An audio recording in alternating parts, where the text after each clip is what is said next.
Mi mensaje es bajar tasas y simplificar el código tributario de la República Dominicana, y habría que ampliar bases definitivamente, pero con una tasa mucho más baja que ahora, y se bajarían muchos precios en la economía y habría más oportunidades de ingresos. Parecido a lo que sucedió en los 90 en República Dominicana.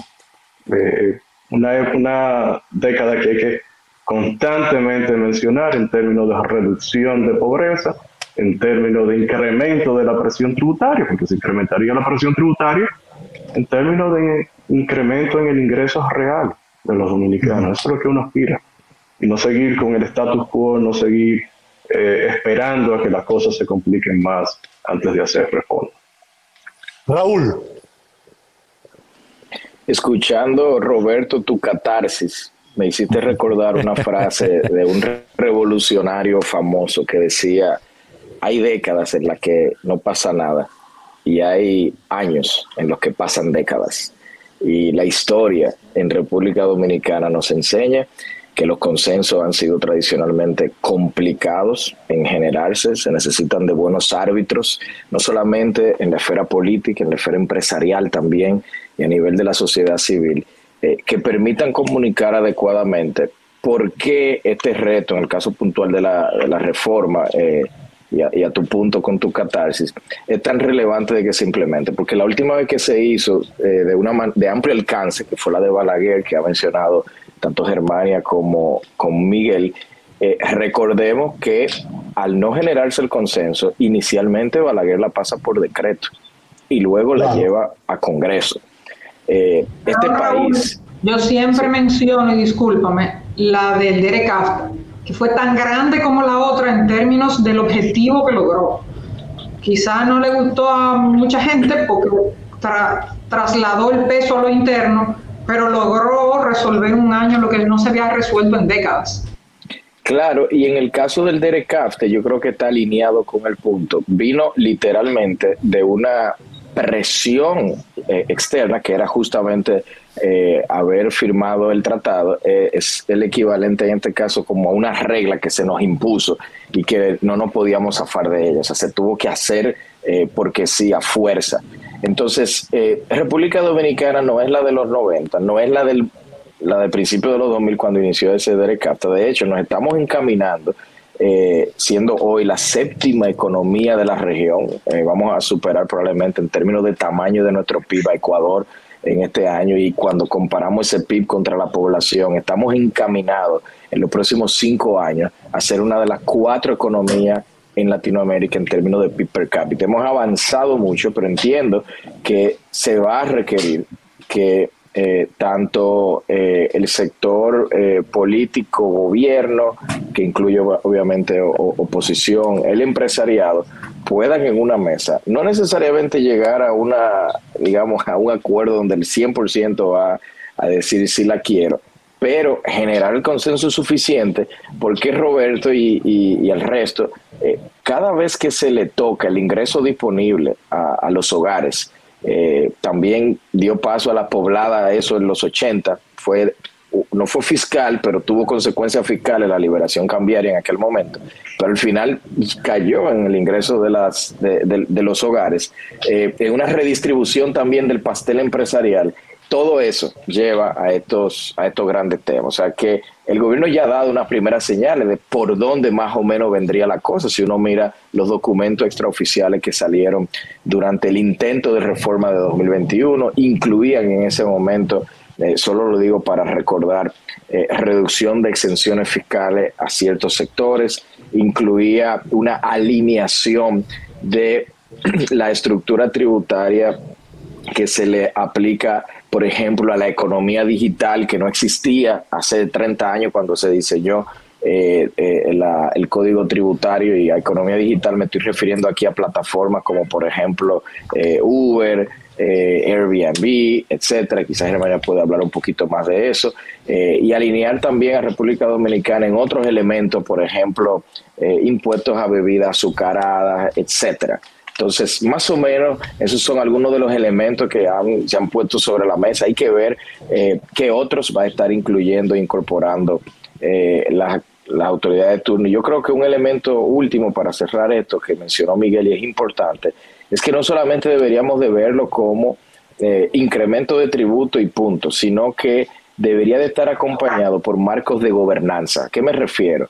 Reglas fiscales. ¿Cómo se van a diseñar estas reglas? Como la implementación de las reglas, incluso el monitoreo. A veces hay países que incluyen consejos fiscales que monitorean que las reglas se lleven a cabo, entre otros elementos de instituciones fiscales que contribuirían a enviar una señal de credibilidad de esta reforma en el momento en el que se implemente hacia el mercado internacional y, por supuesto, hacia los principales actores dominicanos. Perfecto. Bueno, agregar ahí quizás en la parte estructural la misma transparencia en el gasto, el control del gasto, tener, para hacerlo estructural, por eso entendía y también me gusta mucho lo que ha planteado Miguel y bueno, tú hacías referencia al atisbo que hubo en el 2021 de la reforma, pero me sigue pareciendo que irse solamente, y ahora le doy la palabra a Germania, a grabar esto que no está, y a mí me parece bien, o sea, lo apruebo con las dos manos, grabar las cosas que no estaban, el Airbnb, el Uber, etcétera. Me parece que al final son negocios como ir a trabajar aquí a la agricultura, etcétera. Hay ingresos y deben ser grabados, literalmente. Pero volvemos a lo mismo que hablábamos ahorita, el tema de la informalidad de la economía, que es algo tan esencial e importante. No veo que nadie, digo desde el gobierno, plantee una propuesta para solucionarlo, porque entonces toca intereses de otro lado, de un lado, y yo creo que si no resolvemos eso, mañana podemos cobrar el Airbnb, el Uber, el Ibi, no sé cómo se llaman los otros, lo que fuera. Volveremos sobre lo mismo. ¿Cuántas veces hemos grabado las bebidas edulcoradas o las bebidas gaseosas por los azúcares y la gordura y la cosa? Ya ahorita no le cabe más, ya tomamos más lo que le grabamos que el propio refresco que viene en la botella. Porque no aguanta más, igual que los alcoholes no aguantan más. Entonces, ¿por qué? Porque el pollo del arroz con pollo no acabamos de resolverlo, que es la informalidad de nuestra economía. El 51% de la gente que trabaja no paga impuestos, para que la gente entienda, o un poco más del 51%. Entonces, ¿de dónde va a venir el dinero? No se va a multiplicar como los panes y los peces. Hay que buscarlo. Entonces, poniendo un parchecito aquí, bueno, el internet, el cable, Netflix. No. ¿Dónde está realmente la masa de dinero para que ingrese como tributo fiscal? Si no arreglamos eso, nos vamos aparte y se irá repitiendo este problema. Pero nada, seguimos. Germania. Agregar solo, creo que ya Miguel, Raúl han dicho todo lo que se puede decir, pero agregar dos o tres cositas. Una, consensuar impuestos no es muy fácil. De hecho, se logra muy poco. El muy ponderado Monseñor Agripino Núñez, en paz descanse, lideró en la Pucamaima noches y noches y noches y días discutiendo las reformas del 2005 y 2006, e igual hubo muchísimos problemas, y hubo casi una segunda para completar. O sea que consensuar en sí mismo ya es un reto. Eso es un punto. Lo segundo es que los políticos se han cansado de desacreditar el gasto público, la necesidad de gastar, se han cansado de desacreditar que el dinero sobra y que no se necesita, y eso es súper negativo. Entonces hay que trabajar un poco también la legitimidad de la reforma. Tú la puedes hacer legal, pero la legitimidad es importante y hay que trabajarla desde el principio. Lo otro es que hablamos mucho de reducir exención, pero cuidado, un poco a donde dice Raúl. Cuando se toque el bolsillo de los más pobres, el riesgo puede ser súper alto y salir más cara la sal que el chivo. La mitad de las exenciones, un poco más de la mitad de lo que se habla, no tienen que ver nada con las empresas. Nada. Son exenciones generales del ITEVIS. Estamos hablando de que esas exenciones generales del ITEVIS son alimentos, es la salud, es la educación, es el alquiler de la vivienda de personas. Entonces, cuando tú vas a tocar eso, que es el grueso de las exenciones, no es tan sencillo como decir, bájale la mitad, porque ese bájale la mitad, que puede generar mucho dinero, puede ser relativamente riesgoso desde el punto de vista de la legitimidad y la gobernabilidad. Dejo esos aspectos, concuerdo en que las tasas son suficientemente altas, no concuerdo en bajar casi ninguna, pero tampoco en subirlas, o sea que creo que esos son los elementos que pudiera aportar a la discusión.